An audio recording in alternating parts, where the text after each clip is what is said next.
옆 사람과 인사 이렇게 나누겠습니다. 하나님께서 우리를 부르셨습니다.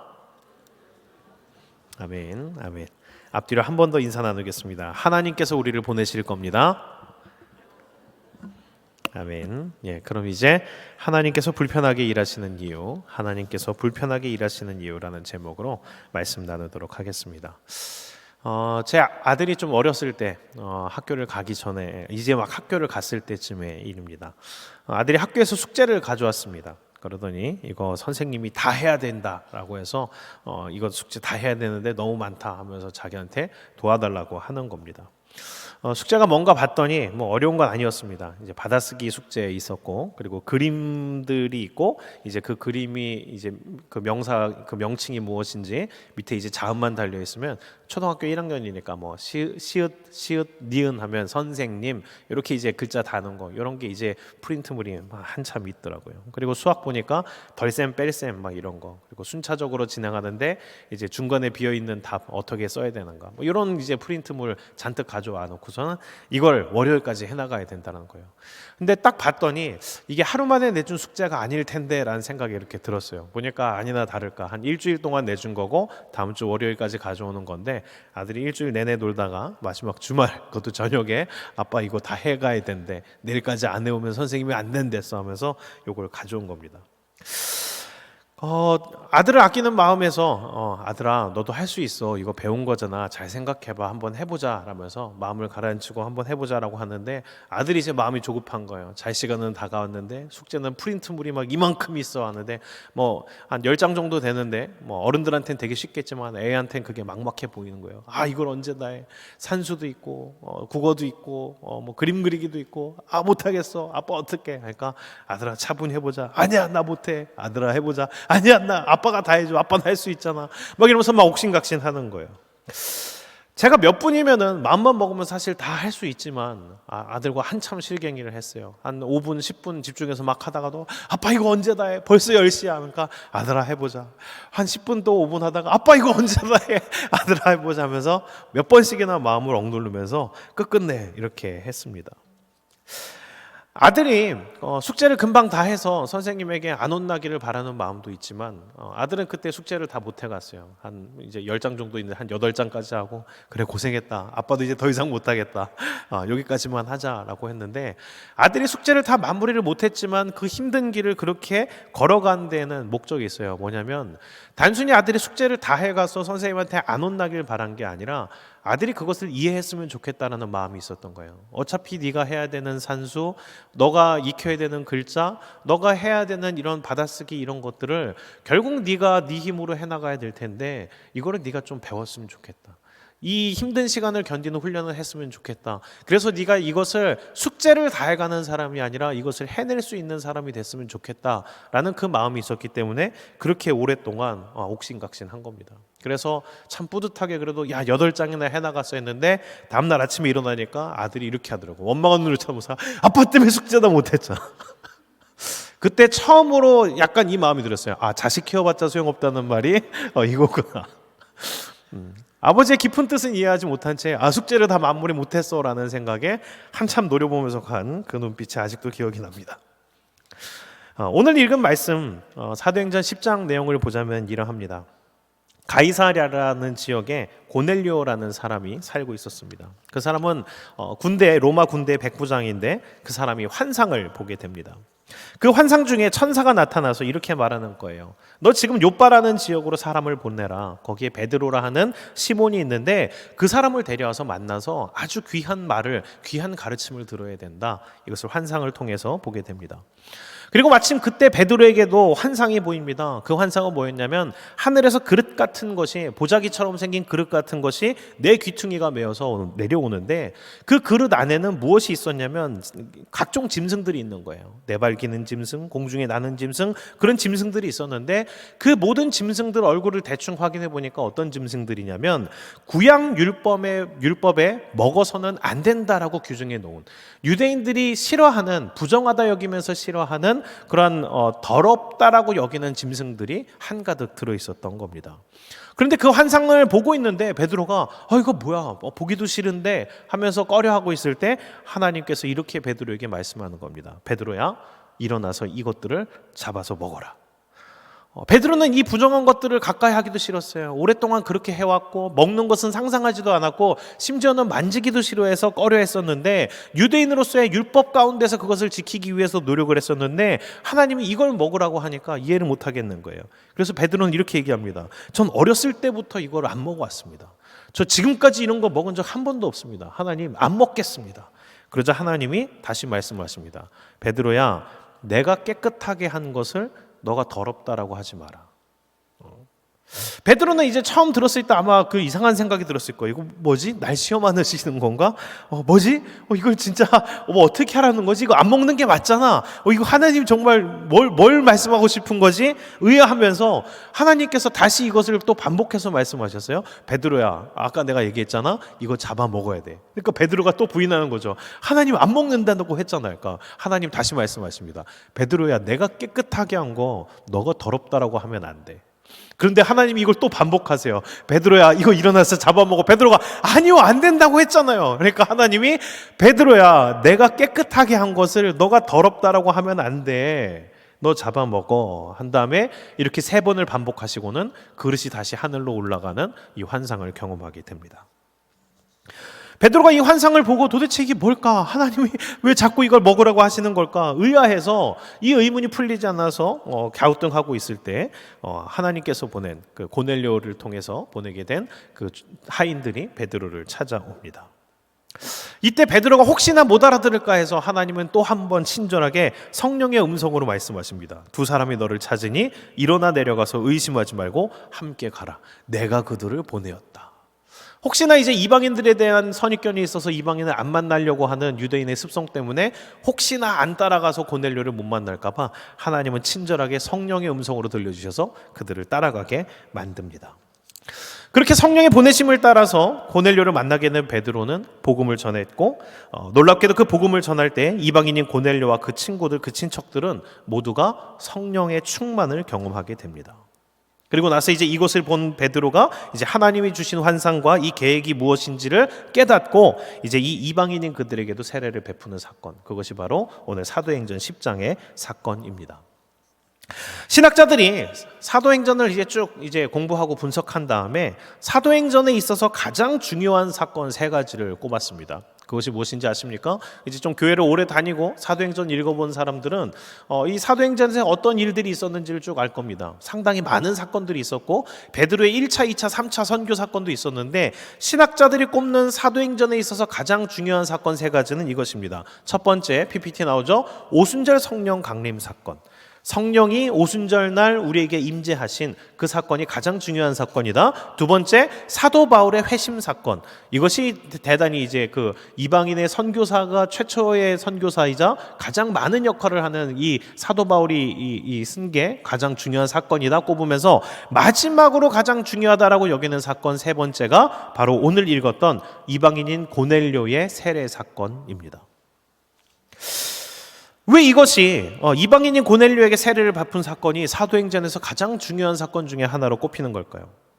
그것은 이것입니다. 하나님께서 예수님을 통해서 복음을 주셨습니다. 그리고 제자들은 기도하다가 성령의 충만함도 경험을 했습니다. 그리고 또한 그 성령의 능력으로 놀라운 복음의 말씀을 전하면서 엄청난 속도로 복음이 전파되기 시작했습니다. 그런데 문제가 있었습니다. 그게 뭔지 아십니까? 이 복음이 오직 유대인들에게만 전해지고 있었다라는 사실입니다. 말씀을 한 군데 찾아봤으면 좋겠습니다.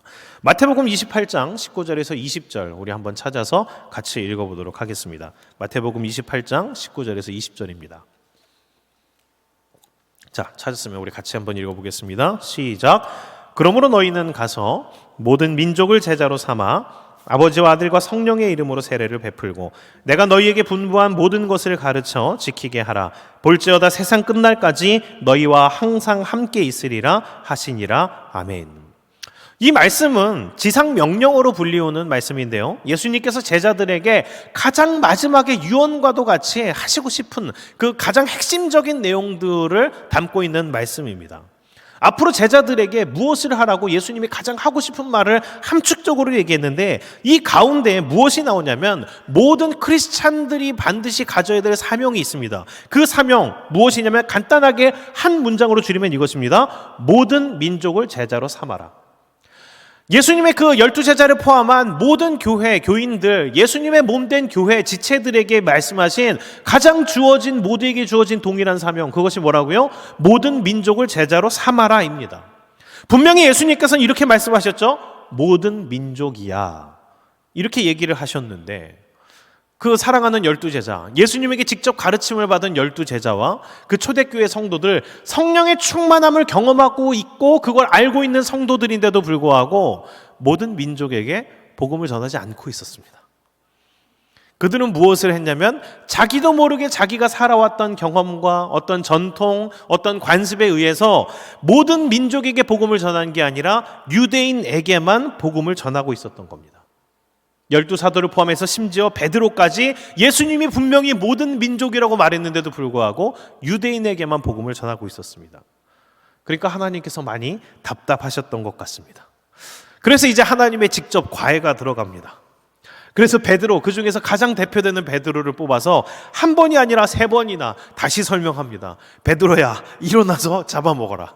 저 이거 안 먹습니다. 예전부터 안 먹어왔어요. 내가 깨끗하게 한 거 너가 더럽다라고 하지 마. 3번이나 직접 과외를 하신 사건이 바로 오늘 말씀입니다.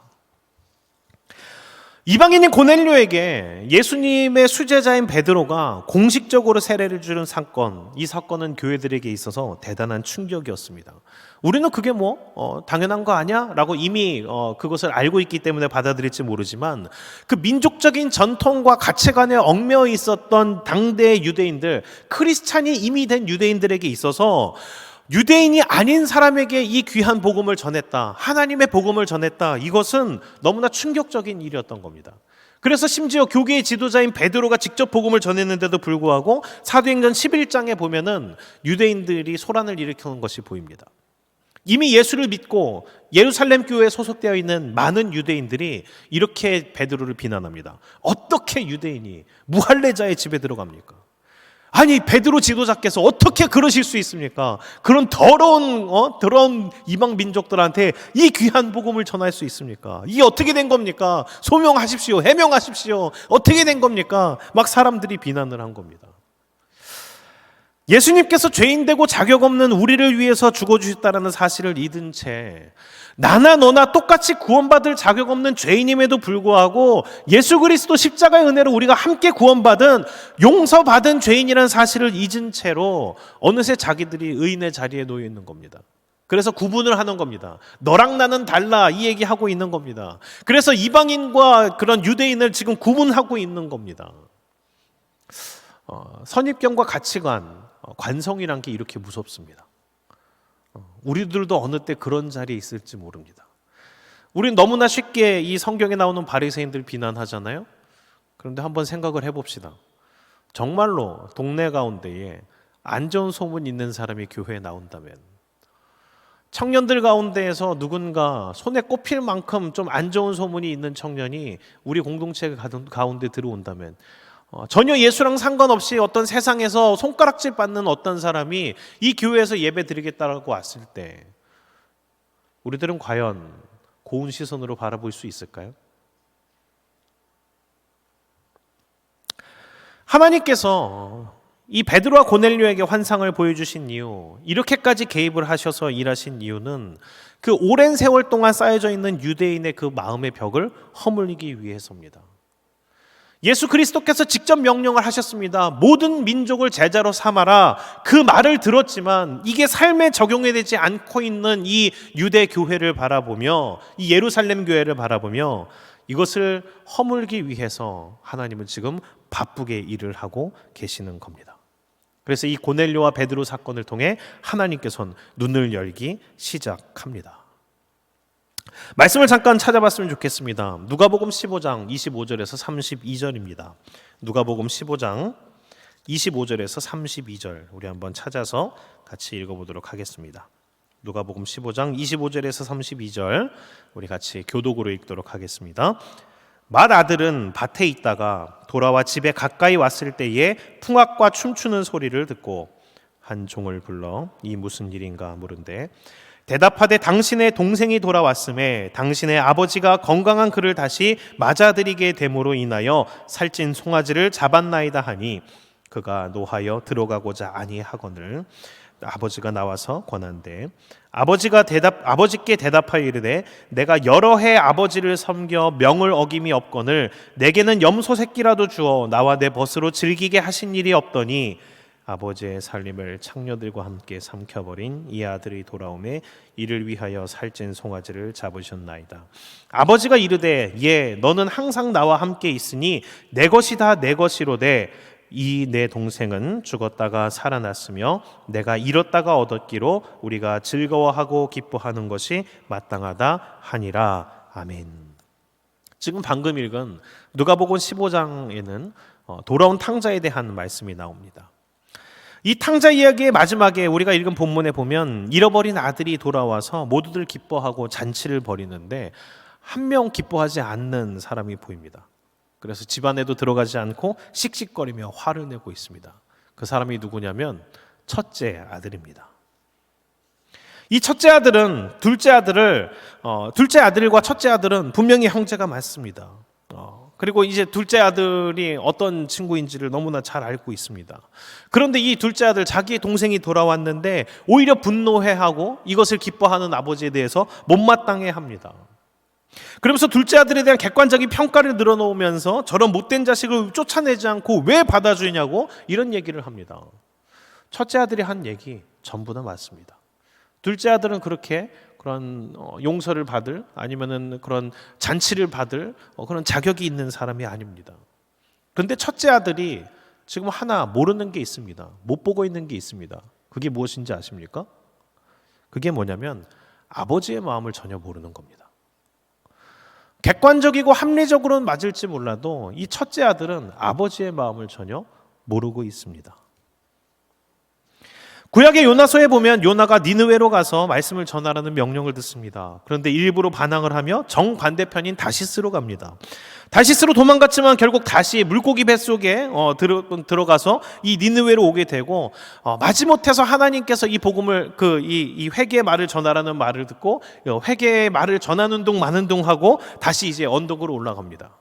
이 요나가 바라는 게 있습니다. 뭔가 하나님이 시키셔서 어쩔 수 없이 하긴 했지만 요나의 마음 가운데 있는 것은 그겁니다. 니느웨가 빨리 망했으면 좋겠다. 그때 하나님께서는 언덕에 올라가서 니느웨에 언제 불벼락 떨어지나 구경하고 있을 때 박넝쿨을 요나에게 주고 그 박넝쿨을 다시 뺐습니다. 그때 요나가 흥분해서 이 박넝쿨 좀 그냥 냅두시지. 그늘 만들어줘서 좋은데 왜 이것까지 가져가냐고 막 화를 낼 때 하나님이 이 말씀을 합니다. 네가 수고하지도 아니하였고 재배하지도 아니하였고 하룻밤에 났다가 하룻밤에 말라버린 이 박넝쿨을 아꼈는데 어째서 하물며 이 큰 성읍 니느웨는 좌우를 분별하지 못하는 자가 12만 명이 있고 가축도 많이 있는데 내가 어떻게 안 아끼겠니? 이 말을 하십니다. 이 요나는 니느웨에 핍박당했던 이스라엘 유대인들의 분노는 알고 있었지만 하나님의 마음은 알지 못하고 있었습니다. 예루살렘에 예수를 믿고 있었던 먼저 믿었던 유대인들도 제자들도 베드로도 예수님도 알고 복음도 알고 말씀도 알았습니다. 그러나 유대인뿐만 아니라 이방인과 세리나 창녀나 그 어떤 죄인뿐만 아니라 모든 사람 모든 민족을 사랑하시는 하나님의 마음에 대해서는 사실 잘 이해를 못하고 있었습니다. 그랬기 때문에 이 예수 그리스도의 하신 말씀을 잊고 복음을 오직 유대인에게로만 한정했었던 것입니다. 우리가 신앙생활할 때 자칫 잘못하면 이렇게 됩니다. 복음을 한정하게 됩니다. 우리 가족 예수 잘 믿고 있으니까 이웃집이야 상관없지. 우리 교회 지금 부흥하고 있으니까 다른 교회는 상관없지. 해외까지 뭐하러 갈 필요 있어. 우리끼리 그냥 잘 먹고 잘 살면 됐지. 효율을 따지면서 복음의 전파를 한정을 하려 합니다. 그리고 나는 괜찮으니까 그렇게 급박한 마음을 못 느낍니다. 이러한 현상이 어쩔 때 생기는 건지 아십니까? 아버지의 마음을 모를 때 생기는 현상입니다. 예루살렘 교회의 사람들이 특별히 성격이 이상해서 베드로를 비난했던 게 아닙니다. 예수님께 욕먹는 바리새인들이 별나게 유별나서 그렇게 강팍해서 욕을 먹었던 게 아닙니다. 신앙의 목표를 아버지의 마음을 품는 데 두는 것이 아니라 살아있는 하나님과 이웃과의 관계와 사랑에 두는 것이 아니라 어떤 업적이나 직책 아니면 수양에서 기르는 경제에 두려고 할 때 신앙은 변질되고 왜곡되기 쉽습니다. 그래서 하나님 아버지의 마음은 모른 채로 열심히 자기의 의를 세울 수가 있습니다. 이것은 우리가 가장 경계해야 될 신앙의 모습입니다. 베드로는 자신을 비난하던 예루살렘 교회 사람들에게 자신에게 일어난 일과 이 이방인에게 세례를 주게 된 경위에 대해서 낱낱이 보고를 합니다. 그래서 그 보고를 듣고는 이 예루살렘 교회 교인들은 큰 충격에 빠집니다. 베드로가 그냥 혼자서 한 게 아니구나. 하나님이 3번이나 강조하시며 우리가 모르고 있었기 때문에 지금 가르치시고 있는 거였구나. 그것을 깨닫고 인정하고 본인들이 패역했음을 회개하며 이제 이방인에게 복음을 전하는 것이 하나님의 뜻이 맞다. 그것을 인정하고 엎드려 손을 듭니다. 이렇게 하나님께서 계획하셨던 유대인 크리스천의 마음 열기 계획이 성공했습니다. 그것이 바로 이 사도행전에 있어서 가장 중요한 사건 가운데 하나였던 것입니다. 이 사도행전은 말 그대로 사도들이 복음을 전하는 사역을 하는 이야기들이 주를 이루고 있습니다. 그런데 이것은 표면적으로 드러나는 일들일 뿐이고 이 사도행전은 사실 하나님께서 보내시고 성령의 인도하심으로 온 열방 가운데 복음을 곳곳에 뿌리는 하나님의 열심에 대해서 담고 있는 것이 바로 이 사도행전입니다. 그래서 이 사도행전의 다른 말은 성령행전이라고 신학자들이 말을 하는 것입니다. 그래서 조금 더 심도 있게 이 사도행전 10장과 11장에 일어난 이 이방인 세례 사건을 좀 더 설명을 했으면 좋겠습니다. 그래서 하나님께서 일하시는 방법을 알고 그 하나님의 의도를 좀 파악해보는 시간을 가졌으면 좋겠습니다. 이제 몇 가지 질문과 함께 우리 좀 생각을 해봅시다. 신앙생활을 오래 하신 분은 사도행전 10장 말씀을 읽고 받아들이는데 아무 지장이 없을 수 있는데요. 제가 이제 중고등부 사역을 하면서 중등부, 고등부 아이들한테 설교를 했더니 이 본문을 같이 읽자고 했더니 이런 의문을 갖더라고요. 뭐냐면 하나님 참 이상하시대요. 하나님 참 불편하신 분이래요. 왜 했더니 하나님께서 무엇을 하고 싶은지는 알겠는데 하나님 너무나 비효율적이다라는 거예요. 왜냐하면 애써서 환상을 썼어요. 애써서 환상을 써서 직접 나타나시거나 아니면 천사를 보내셨어요. 하고 베드로도 만나고 고넬료도 만났는데 너무나 간편한 방법이 있다는 거예요. 그래서 그게 뭐니 했더니 천사가 고넬료를 딱 만나서 고넬료야 복음은 이것이다. 예수를 믿어라 하고 세례를 딱 주면 그럼 베드로가 애써서 이 고넬료를 만나러 안 와도 되는 거 아니냐. 게임 끝난 거 아니냐. 2번 환상, 2번 어떤 기적을 베풀 거 한 번이면 끝나는데 하나님 너무 불편하게 일하신다는 거예요. 듣고 보니까 맞아요. 훨씬 간편한 방법이 있어요. 베드로한테 안 나타나도 되고 이게 그냥 고넬료한테 그냥 나타나서 짠 하면 돼요. 아니면 베드로를 가르치고 싶었으면 베드로한테 베드로 이거 환상하면서 3번이나 설명한 게 아니라 베드로 야야야야 너는 이제 이방인한테도 복음 전해. 안 하면 혼나 이거 하면 된다라는 거예요. 근데 하나님은 왜 이렇게 어렵게 일하시냐 이 얘기를 하더라고요. 왜 그럴까요? 하나님 왜 이렇게 어렵게 일하시는 걸까요? 그러고 보니까 성경은 그렇습니다. 이때뿐 아니라 이런 일들이 엄청 많습니다. 사실상 하나님께서 직접 하시면 상당히 좋을 만한 순간들이 많았는데도 불구하고 하나님은 오히려 더 힘들게 사람들에게 시키실 뿐 직접 일하지 않으실 때가 너무나 많습니다. 이번만 해도 그렇죠. 손이 되게 많이 갔어요. 베드로와 고넬료한테 각각 환상을 보여줘서 서로 만나게 해야 되고 이거 타이밍이 이제 맞아야 되니까 여러 가지를 이제 타이밍 맞게 이 환상 보여주고 고넬료랑 그 걔네 보낸 화인들이 도착하는 시간에 맞춰서 해야 되고 도착하자마자 또 성령의 음성까지 줘야 되고 막 이런 그런 자잘한 것들이 너무나 많은 거예요. 그럼 이제 생각을 해봅시다. 사람을 직접 보내야 되고 직접 찾아봐야 되고 서로 만나야 되고 복음에 대해서 설명해야 되고 게다가 그 일어난 상황들을 보면서 이 베드로와 고넬료가 직접 판단해야 되는 부분까지 하나님께서는 비워두셨어요. 이 중요한 사항들을 베드로한테 간접적으로 비유적으로 설명을 했는데 혹시 못 알아들으면 어떡하시려고 도대체 판단까지 이렇게 베드로한테 그냥 맡기시나 직접 말씀하시지 않는 건가? 왜 그러셨을까? 그 이유는 간단합니다. 뭐냐면 결과만이 하나님의 목적이 아니었기 때문입니다. 혹시 필요한 분들은 적어두고 기억하셨으면 좋겠습니다. 하나님이 일하시는 특징 3가지가 있습니다. 자, 하나님이 일하시는 특징 세 가지. 이것은 아주 유명한 신학자가 아니라 제가 정리한 겁니다. 자, 하나님이 일하시는 특징 세 가지. 첫째, 같이 읽어보도록 하겠습니다. 시작. 하나님은 결과만을 얻기 위해 일하시지 않는다. 둘째, 같이 읽습니다. 시작. 하나님이 일하셔도 사람이 해야 하는 부분이 생략되지 않는다. 셋째, 시작. 하나님이 너에게 일을 맡기실 때 일보다 너에게 더 큰 목적이 있다. 아멘. 그렇습니다. 하나님이 일하시는 데에는 그런 특징이 있는데요. 이 세 가지가 하나님께서 일하시는 특징입니다. 첫 번째는 하나님께서는 결과만을 위해서 일하시지 않고요. 두 번째는 하나님께서 일을 하셔도 사람이 해야 되는 부분은 반드시 생략되지 않습니다. 하나님의 사람이 일하는 부분을 생략하고 일하시지 않습니다. 세 번째, 하나님이 여러분들에게 일을 맡기실 때 일보다는 여러분들에게 목적이 있다는 것을 알아두셨으면 좋겠습니다. 하나님의 역사와 일은 하나님의 직접적인 아니면 간접적인 간섭이 있다 하더라도 반드시 사람이 감당해야 되는 자리가 남게 됩니다. 왜냐고요? 하나님은 우리에게 어떤 일을 하기 위해서만 부르신 것이 아니기 때문입니다. 그 일을 이루는 것 자체가 목적이었으면 우리가 필요 없었을 겁니다. 그러나 우리를 부르신 이유, 여러분들에게 일을 맡기신 이유는 그 일보다도 여러분들에게 목적이 있기 때문입니다. 하나님께서 관심이 많은 것이 무엇이냐면은 이것에 관심이 많습니다. 무엇이냐면 우리가 어떻게 성숙되어 가는가에 대해서 관심이 많으시고 우리가 하나님의 마음을 어떻게 깨달아 가는가에 관심이 많으시고 우리가 보다 더 하나님의 자녀로서 성숙해지고 온전해지는 것에 상당히 많은 관심을 갖고 계십니다.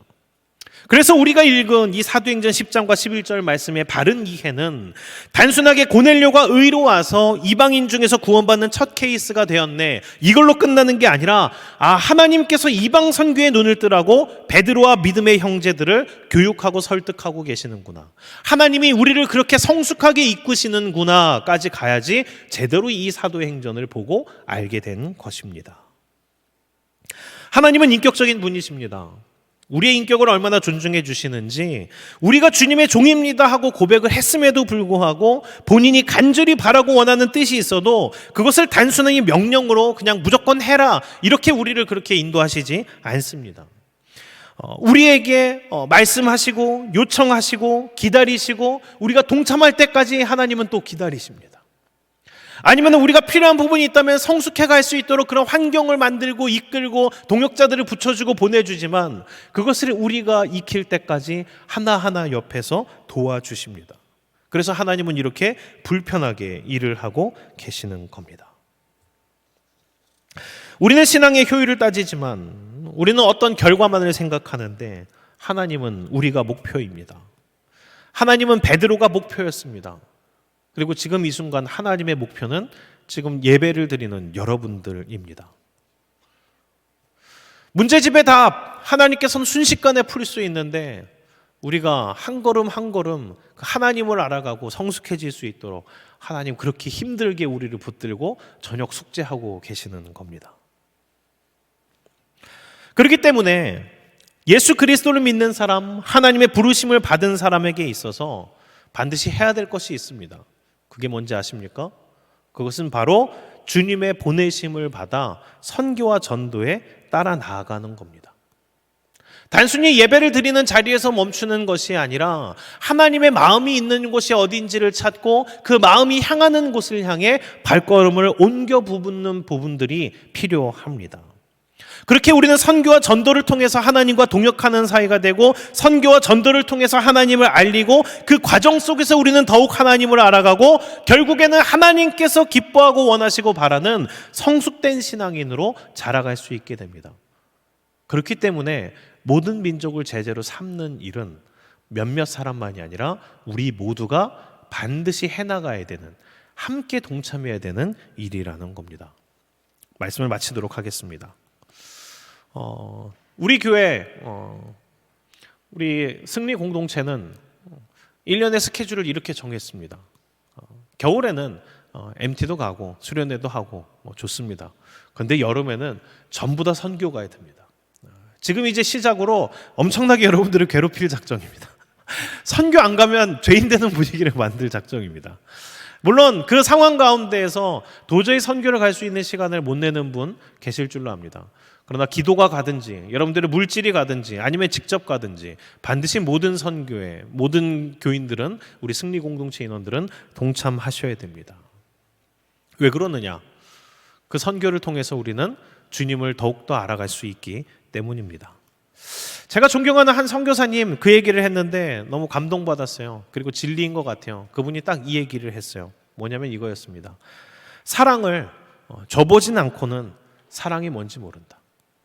사랑이란 것은 받을 때는 모른다, 줄 때 안다. 이 얘기 하시더라고요.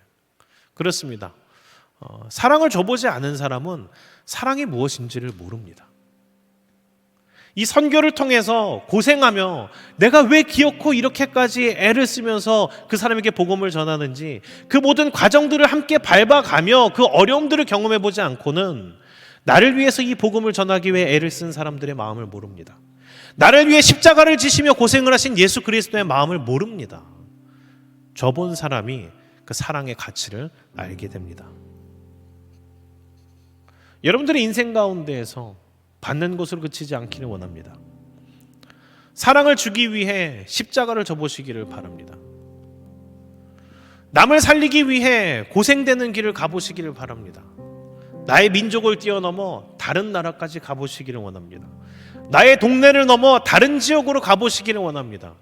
남들은 죽 써서 개 좋네라고 하지만 죽 써서 개 주기를 원합니다. 열심히 고생해서 남 주기를 원합니다. 열심히 헌신해서 남 기쁘게 해주기를 원합니다. 근데 그래야만 알 수 있는 게 있습니다. 그게 뭐냐면 내가 받은 사랑을 알게 됩니다. 하나님의 부르심에 순종하여 보내시는 곳까지 나아가 주님을 깊이 있게 알게 되는 우리 모두가 되길 주의 이름으로 축원합니다.